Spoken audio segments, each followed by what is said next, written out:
Hey everyone, welcome to another edition of Sid's Reviews. My name is Dale, and when you're talking about searching for a bookshelf speaker that just has a great all-around sound that you don't really have to think about, the specs and, close listening and stuff like that, you just want to sit down, relax, and have a great listening experience with all types of music.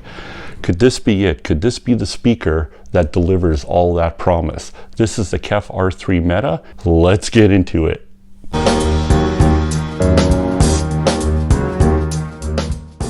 Okay, so before I start this review, I just want to give a quick shout out to a hi-fi store here in my hometown in Winnipeg, Canada. They're called Altitude Audio.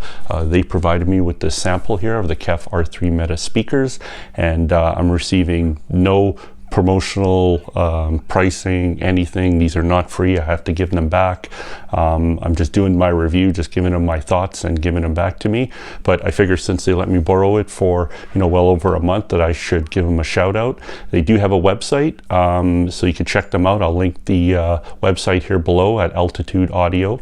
And yeah, if you live in the Winnipeg area or surrounding area, you can go in, view their store, check it out. They have tons of great items in there, good prices, but the really difference there that they make is their service. So you could walk in, listen to all the equipment that you like. They take their time with you, no pressure sales or nothing. So it's really been a standout place here in the hi-fi scene in Winnipeg for at least the last 4 years. I think they've been in business. So do me a favor, click below, go check them out. And now on to the review. Okay, so the Kef R3 Metas is part of the R series line from Kef.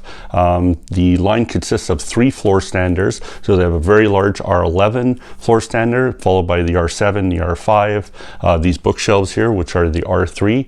And they also have a couple of centers, I believe, the R6 and R2 center channel, plus some height speakers, and of course the subwoofer. So the R3 Meta comes in 4 colors actually. So they have a black, white color.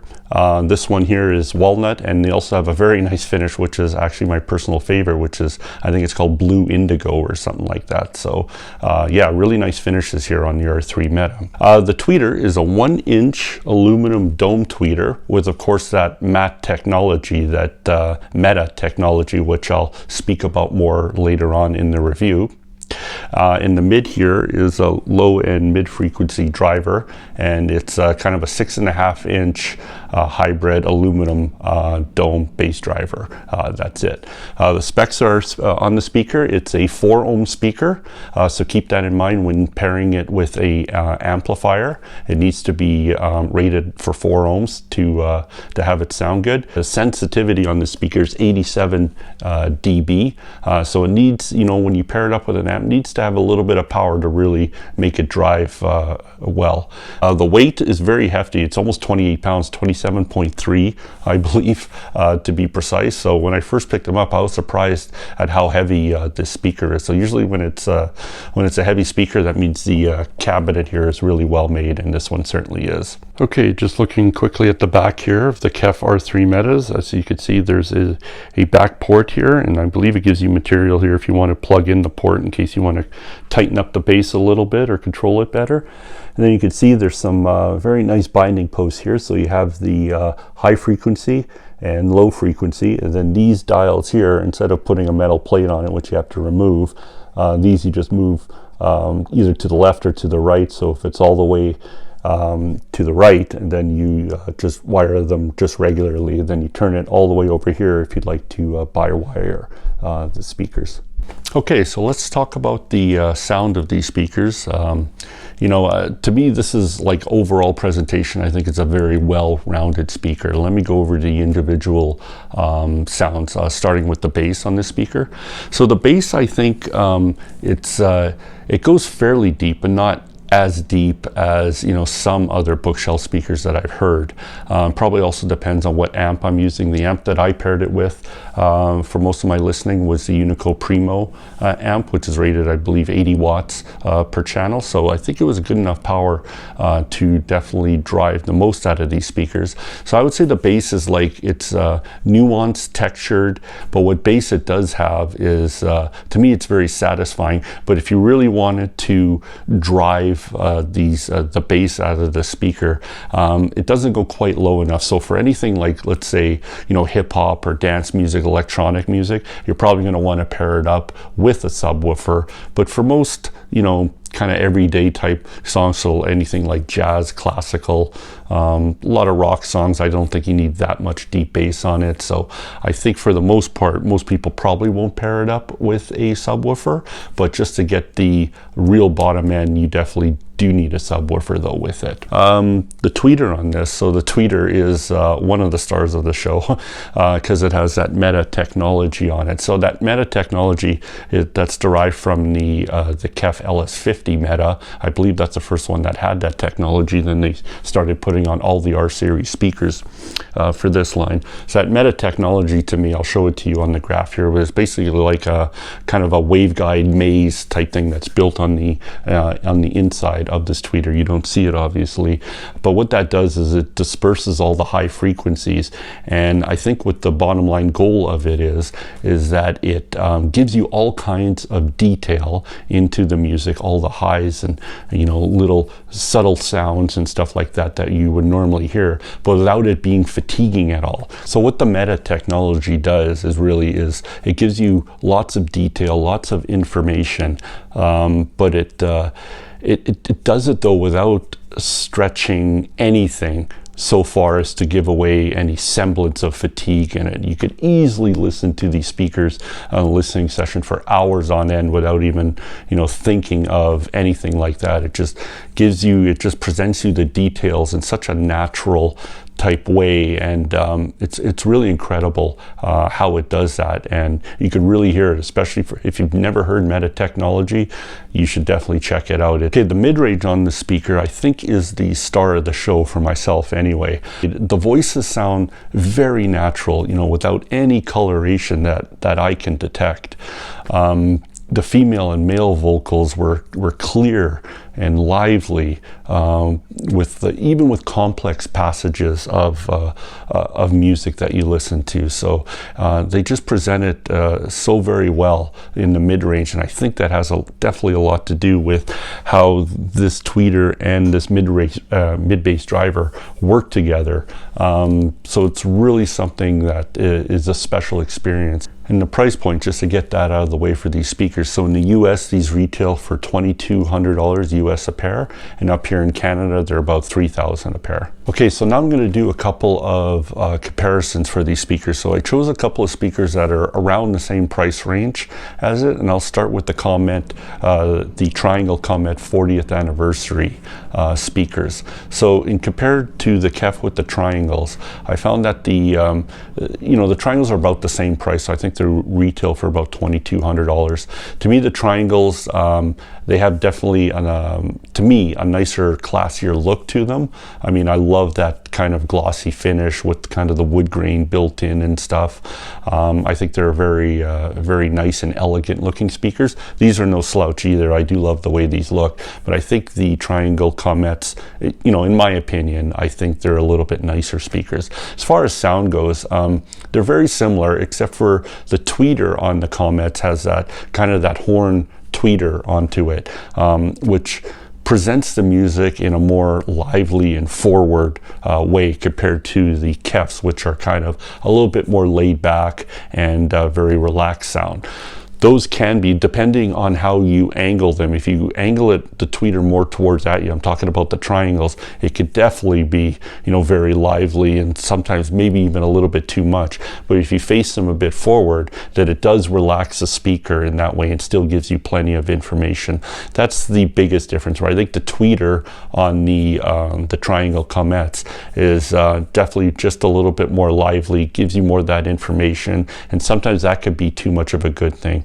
The rest of it, I think the separation and the sound stage of it, I think these two are very, very similar between the triangles and the Kefs on there. As far as the bass comparisons go, like I said, on these ones, it doesn't go all that deep, but what is there is quick and nuanced and I'd say textured, whereas the triangles, I think they do dig a little deeper, but definitely not as quick or as nuanced as the Kefs are.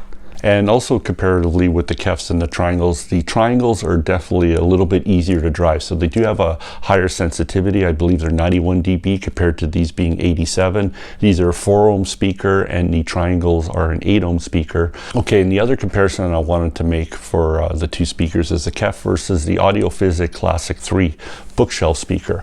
Now again, these are more similar in specs than the triangles versus the Kef Meta. So the Audiophysic is a 4 ohm speaker as well. It's 89 dB sensitivity, so slightly higher than the Kef Metas, and the price is a little bit different too. So the Classic 3s retail for about $1,800 US, whereas these are $2,200 US, so about $400 difference.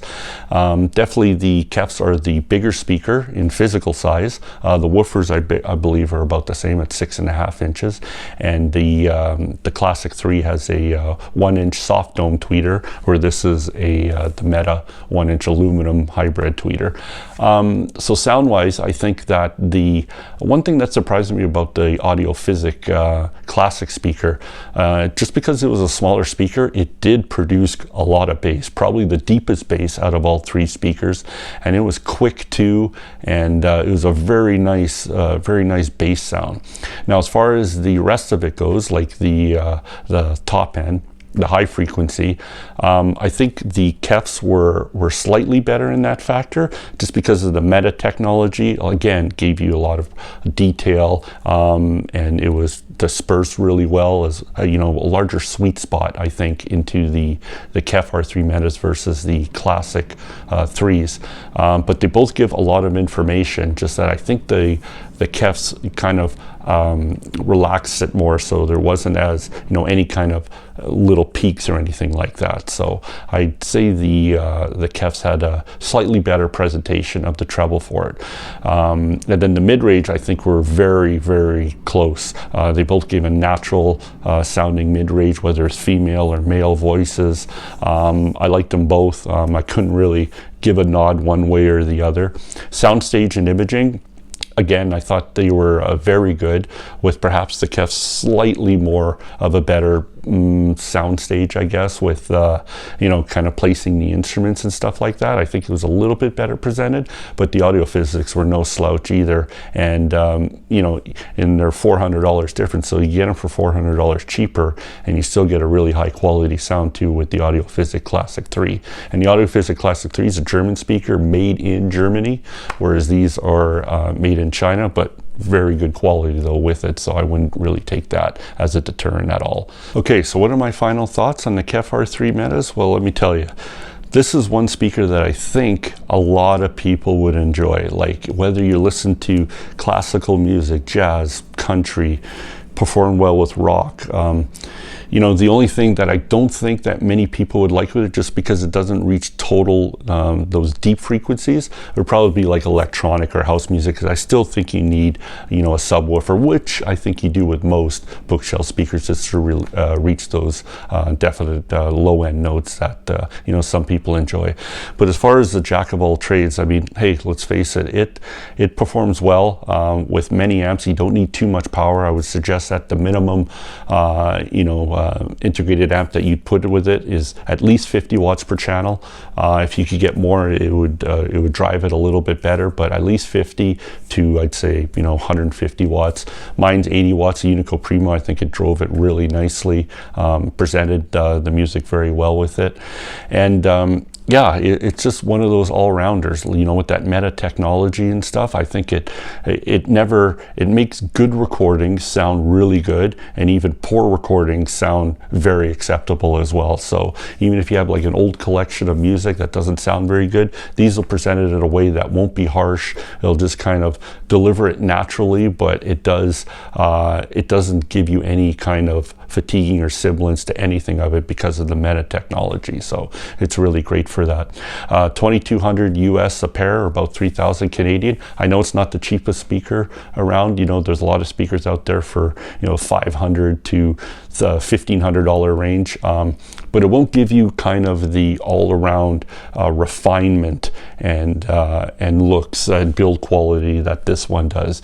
If you're looking for a speaker around, you know, the $2,200 to $2,500 range, up to $3,000 in Canada, you know, I would give these a serious look and try them out, test them out on your equipment, test it out with a lot of with different amplifiers if you have it, and you know, I've compared it to other speakers, and I think that this one is a fantastic choice. So what do you think, everyone? How did you like my review on the Kef R3 Metas? Give a like down below and subscribe if you're not already subscribed. And also make sure you check out the boys at Altitude Audio, which I'll leave the links down there. Like I said, I borrowed these speakers from them. They're nice enough to loan them out to me. And we'll see you on the next review. Have a good day, everyone.